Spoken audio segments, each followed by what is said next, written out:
Dopo più di 2 ore di gioco il Bisonte Firenze alza bandiera bianca. Il match del Pala Igor si chiude 3-2 per Novara, che torna in campo con una vittoria dopo 2 partite consecutive rinviate per i noti casi di positività. Una giornata iniziata in salita per le toscane, che in avvio hanno dovuto rinunciare alle indisponibili Alberti e Cambi, puntando sull'esperienza di Hashimoto e la freschezza di Cone. Parte decisa e attenta Novara, con Firenze che però fa immediatamente capire che la partita sarà lunga. In vantaggio 15-7 le Gorine si fanno rimontare da Guerra e compagne, che impattano sul 21-21 per trovare poi il guizzo che regala il 24-26. Storia simile anche nella frazione successiva, quando l'Igor Gorgonzola Novara non fa i conti con Firenze, che si riavvicina vertiginosamente fino al 21-19. Non basta però a questo giro la spinta delle bisontine, il set si colora di azzurro per il 25-20 finale. Il terzo set è meno combattuto.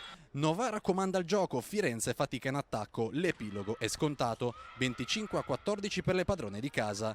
Tutto si ribalta però nel quarto parziale e il 9% in ricezione di Novara parla chiaro, troppo poco per costruire un gioco che possa impensierire veramente le avversarie.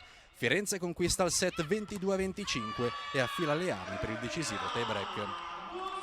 Ma la scossa di Novara nel quinto parziale è impetuosa, sotto di 4 punti Bosetti e compagni reagiscono fino al 14-10.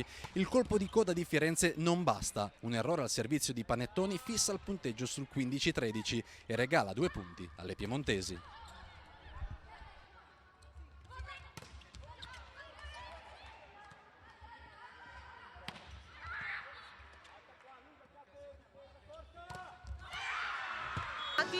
In questo momento che è difficile, non è una scusa e non lo deve essere, però penso che abbiamo passato 2 settimane non facili e quindi ci mancava un po' di ritmo di gioco e si è visto penso tanti alti e bassi, quindi sono 2 punti assolutamente conquistati.